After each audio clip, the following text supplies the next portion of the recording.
അപ്പോൾ എല്ലാവർക്കും എൻ്റെ പുതിയ വീഡിയോയിലേക്ക് സ്വാഗതം. അപ്പം തുടങ്ങാമല്ലേ? കാരണം വിശപ്പടങ്ങിയിരിക്കുന്നില്ല, രേണുസുതി അടങ്ങിയിരിക്കുന്നില്ലെങ്കിൽ പിന്നെ നമ്മൾ എന്തിനിരിക്കണം? നമ്മുടെ മുന്നിൽ ഇങ്ങനെ ഒരു വലിയ ചെമ്പ് നിറയും ചിക്കൻ ബിരിയാണി കൊണ്ടുവച്ചിട്ട് നമ്മളിങ്ങനെ വായി വെള്ളമാക്കി നോക്കിയിട്ട് വല്ല കാര്യമുണ്ടോ? ഒരിക്കലും ഇല്ല. അപ്പം നമുക്ക് അതിൽ നിന്നൊരു പങ്ക് കഴിക്കാവുന്നതേ ഉള്ളന്നേ. അപ്പോൾ തുടങ്ങാമല്ലേ? അപ്പം നിങ്ങളൊക്കെ എല്ലാവരുടെയും വീഡിയോ കണ്ടു കാണും. ഇപ്പം അച്ഛൻ്റെ രണ്ടാമത്തെ ഇൻ്റർവ്യൂ, മൂന്നാമത്തെ എല്ലാം നിങ്ങൾ കണ്ടോ? എല്ലാം നമ്മുടെ സോഷ്യൽ മീഡിയയിൽ ഇങ്ങനെ ഹൈപ്പായിട്ട് ഇങ്ങനെ നിൽക്കുക. നിങ്ങളത് നോക്കി കണ്ടാൽ മാത്രം മതി. അപ്പം ഇപ്പോൾ രേണുസുതി പുതിയൊരു രണ്ടാമത്തെ കീമോ കഴിഞ്ഞ് രേണുസുതി ഒരു പുതിയ വീഡിയോ ഇട്ടിട്ടുണ്ട്, മകൻ്റെ അവകാശങ്ങളെ കുറിച്ചിട്ടുള്ളത്. ഒരു 3 മിനിറ്റ് ദൈർഘ്യമുണ്ട് ആ വീഡിയോയ്ക്ക്. നിങ്ങളെല്ലാം ഒന്ന് പോയി കാണണം കേട്ടോ. അപ്പോൾ അതിനു മുമ്പേ എനിക്ക് രേണുവിനോട് പറയാനുള്ള ഒരു കാര്യം, മോനെ രേണു, ഈ ക്യാൻസർ വന്ന എല്ലാവരും ഒന്നും മരിക്കണില്ല. എന്നാൽ മരിക്കുന്നവരുണ്ടോ? ഉണ്ട്. മരിക്കാതിരിക്കുന്നവരുണ്ട്. ഡോക്ടർമാർ 6 മാസം സമയം, അതിനുള്ളിൽ നിങ്ങൾ മരിക്കും എന്ന് പറഞ്ഞ പല ആൾക്കാരും 10ഉം 15ഉം വർഷം കഴിഞ്ഞിട്ട് മരിച്ചിട്ടുണ്ട്. അപ്പോൾ എനിക്കിപ്പോൾ ആൾക്കാർ അവരുടെ ഒന്നും അനുവാദമില്ലാതെ അവരുടെ പേരോ നാളോ അവരുടെ ഫോട്ടോസോ ഒന്നും കാണിക്കാൻ പറ്റില്ല. സീരിയസ് ആയിട്ട് പറഞ്ഞാൽ, കാരണം അവർ ഈ 1 വർഷം മുമ്പ് മരിച്ചവരൊക്കെ ഉണ്ട്. കാരണം അവരൊക്കെ ഡോക്ടർ പറഞ്ഞിട്ടുണ്ട്, അതായത് നിങ്ങൾ 6 മാസം കൂടി ഉള്ളൂ. പക്ഷെ അവിടെ നിന്നൊക്കെ അവരത്രയും കൊല്ലം ജീവിച്ചിട്ടുണ്ടെങ്കിൽ അത് അവരൊരു വിൽ പവറാണ്. അവർക്ക് ആ രോഗത്തോട് അവർ പൊരുതിയിട്ടാണ്. അല്ല നിന്നെ പോലെ അല്ല കേട്ടോ, ഉള്ള കാര്യം പറയാം. നീ പൊരുതുവാണോ, എരന്ന് വാങ്ങുവാണോ, എന്താ വാങ്ങും, ഒരു ഒത്തും പിടുത്തമില്ല. ആ പിക്ലേനൊക്കെ ഇട്ട് ആട്ടി ആട്ടി എന്നതാ അപ്പം പറയും. ഇപ്പോൾ പുതിയ ഒരു കോൺട്രവേഴ്സി ആയിട്ട് പുള്ളിക്കാരി വന്നിട്ടുണ്ട്, മോൻ്റെ അവകാശം. പുള്ളിക്കാരി പറയുന്നത് ഇപ്പം നിങ്ങളൊന്ന് കണ്ടു നോക്കാം. എനിക്ക് എന്തെങ്കിലും സംഭവിച്ചാൽ ഈ പബ്ലിക്കിന്റെ മുന്നിൽ ഞാൻ ഒന്ന് പറയാണ്, എന്റെ കുഞ്ഞിനെ ഞാൻ എന്റെ പപ്പ തങ്കച്ചൻ പി ജി, അതായത് ഋതുൽദാസിനെ തങ്കച്ചൻ പി ജി, അല്ലെങ്കിൽ കുഞ്ഞുഞ്ഞമ്മ തങ്കച്ചനോ, അല്ലെങ്കിൽ എന്റെ ചേച്ചി രമ്യ ലിബുനെയോ, അല്ലെങ്കിൽ ലിബു എന്റെ ചേട്ടാത്തി, ഇവരെ 4 പേരെ അല്ലാതെ വേറെ ആരെയും ഏൽപ്പിക്കത്തില്ല. എനിക്ക് ആരും വിശ്വാസമില്ല. എന്റെ കുഞ്ഞിനെ ഋതുൽദാസിനെ ഞാൻ ഈ 4 പേരെ മാത്രമേ ഏൽപ്പിക്കുള്ളൂ. എനിക്ക് എന്തെങ്കിലും ക്യാൻസർ വന്ന് എനിക്ക് എന്തെങ്കിലും സംഭവിച്ചാൽ ഈ 4 പേരായിരിക്കും എന്റെ കുഞ്ഞിനെ നോക്കേണ്ട ഉത്തരവാദിത്തം. ഞാൻ അവരെ ഏൽപ്പിക്കുകയാണ്. പബ്ലിക്കിന്റെ മുന്നിൽ ഞാൻ പറയാണ്, എന്റെ കുഞ്ഞിനെ അവർ 4 പേരല്ലാതെ വേറെ ആർക്കും ഞാൻ കൊടുക്കത്തില്ല എന്റെ കുഞ്ഞിനെ. ഞാൻ ക്യാൻസർ പേഷ്യന്റ് ആണ്. അപ്പം ഞാൻ മരിക്കും എന്ന് വിധി എഴുതുന്ന കുറച്ച് പേര് എനിക്ക് ചുറ്റുമുണ്ട്. അവരുമായിട്ട് കൂടിച്ചേർന്നാണ് നീക്കങ്ങൾ. അത് ഞാൻ ഇന്ന് രാവിലെയാണ് അറിഞ്ഞത്. എന്നെ വളരെയധികം വിഷമിപ്പിച്ചു. അപ്പോൾ പുള്ളിക്കാരി പറയുന്നത് ഇത്രേ ഉള്ളൂ. പറയുന്നത്, എൻ്റെ മകൻ, അതായത് ഞാൻ ഇപ്പം മരിക്കണം എന്നാണല്ലോ നിങ്ങളെല്ലാവരും ആഗ്രഹിക്കുന്നത്. അപ്പോൾ ഞാൻ മരിക്കുകയാണ്, ക്യാൻസർ വരുന്ന ആൾക്കാർ മരിക്കുന്ന എല്ലാവരുടെയും ഒരു ചിന്തയാണ്. പുള്ളിക്കാരി തെറ്റ് പറയാൻ പാടില്ല.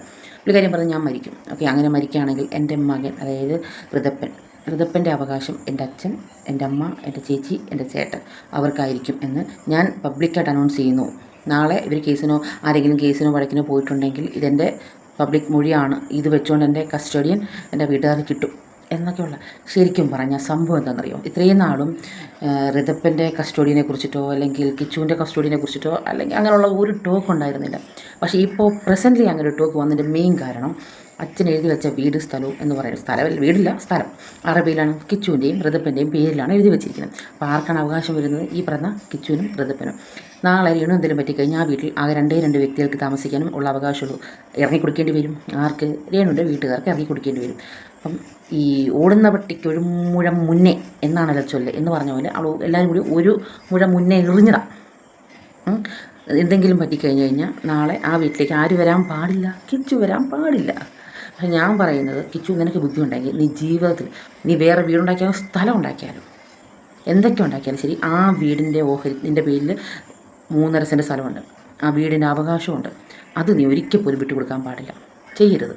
അങ്ങനെ നീ വിട്ടു കൊടുത്തു കഴിഞ്ഞാൽ ആ കുഞ്ഞ് ഋതപ്പന് നഷ്ടപ്പെടും എല്ലാം.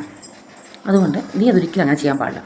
അതുപോലെ തന്നെ രേണു, നിനക്ക് ക്യാൻസർ ബാധയാണെന്ന് നീ അറിഞ്ഞ സമയങ്ങളിൽ നിൻ്റെ ഒരു മാറ്റം ഉണ്ടായിരുന്നു. വീഡിയോ ഇടുന്നതായിക്കോട്ടെ, പ്രാർത്ഥന ആയിക്കോട്ടെ, അങ്ങനെയുള്ള പല കാര്യങ്ങൾ. ഒരു അത്യാവശ്യം നല്ലൊരു ചേഞ്ച് വന്നു കഴിഞ്ഞപ്പം ഞാൻ പോലും പറഞ്ഞു, ദൈവമേ അവൾക്ക് ഈ ഒരു അസുഖത്തിൽ നിന്നും മുക്തി കൊടുക്കണേ എന്നാണ് പ്രാർത്ഥിച്ചത്. അവളെ ഹെയ്റ്റ് ചെയ്ത ആൾക്കാർ, ഇഷ്ടമല്ല എന്ന് പറഞ്ഞ ആൾക്കാർ പോലും എൻ്റെ വീഡിയോയുടെ താഴെ വന്ന് കമൻറ്റ് ചെയ്തിട്ടുണ്ട്, അവൾക്ക് എങ്ങനെയെങ്കിലും ആ അസുഖത്തിൽ നിന്ന് മാറട്ടെ, ക്യാൻസർ ബാധിച്ചവരാണ് ഞങ്ങൾ, മീൻസ് എല്ലാവരും അല്ല, പറഞ്ഞ ആൾക്കാർ. ഞങ്ങൾക്കറിയാം അതിൻ്റെ ബുദ്ധിമുട്ട്, ഇതിൽ നിന്നൊക്കെ അവൾ മുക്തി തേടി വരട്ടെ, ഞങ്ങൾ അവൾക്ക് വേണ്ടി പ്രാർത്ഥിക്കുന്നു എന്ന് പറഞ്ഞ ആ വ്യക്തികളൊക്കെ തന്നെ വീണ്ടും എന്ന് പറയണേ അവൾക്കിതിൻ്റെ അപ്പുറം വരണോ? കാരണം അമ്മാതിരി പ്രഹസനമാണ് ഈ കാണിച്ചു കൂട്ടുന്നതൊക്കെ. അല്ല തന്നെ എനിക്ക് മനസ്സിലാക്കാൻ ചോദിക്കാം, ഒരിക്കലും മുറിച്ച് മാറ്റാൻ പറ്റാത്തൊരു ബന്ധമാണ് കിച്ചും ഋതപ്പനും തമ്മിലുള്ളത്. പക്ഷെ അത് ഇവർ മുറിച്ച് വയ്ക്കും. അവർ കുഞ്ഞായിരിക്കുന്ന ആ പയ്യൻ്റെ മനസ്സിലേക്ക് എന്തൊക്കെ കുത്തിവെക്കും എന്നുള്ളത് പറയും. കാരണം ഇന്ന് അവൻ്റെ മനസ്സിൽ കുത്തിവെക്കുന്നത് അത് വളർന്ന് വരും. ഇനി എന്തെല്ലാം ആരൊക്കെ പറഞ്ഞാലും ആ കുഞ്ഞിൻ്റെ മനസ്സിൽ നിന്നൊക്കെ പോകുന്നത് എനിക്ക് തോന്നില്ല. അതെനിക്കറിയാം. ഞാൻ അനുഭവസ്ഥയാണ് സത്യം പറഞ്ഞു കഴിഞ്ഞാൽ. അതുകൊണ്ട് നമ്മൾ ഇനിയിപ്പോൾ ഏറ്റവും നല്ലത് ഇപ്പോൾ ഇത്രയും വിഷം ആ കുഞ്ഞിൻ്റെ മനസ്സിൽ, കാരണം ഇത്രയും വിഷം വന്ന ഈ സോഷ്യൽ മീഡിയയിൽ ഇവൻ തുപ്പുമ്പോൾ ആ കുഞ്ഞിൻ്റെ മനസ്സിൽ എന്തോരം വിഷം തുപ്പി വെച്ചിട്ടുണ്ടെന്നുള്ളത് ദൈവത്തിന് മാത്രം അറിയാം. ഏറ്റവും നല്ലത് കിച്ചുവിൻ്റെ വഴിക്ക് ഋതുപ്പൻ്റെ വഴിക്ക് പോട്ടെ. കാരണം അതിനി ഏച്ച് കെട്ടിയാൽ മുഴച്ചിരിക്കുന്നു പറഞ്ഞാൽ ആ ബന്ധം ഏച്ച് കെട്ടിക്കൊണ്ട് പോയി കഴിഞ്ഞാൽ സത്യമായിട്ടും പറയുക അത് തട്ട് കിട്ടത്തേ ഉള്ളൂ.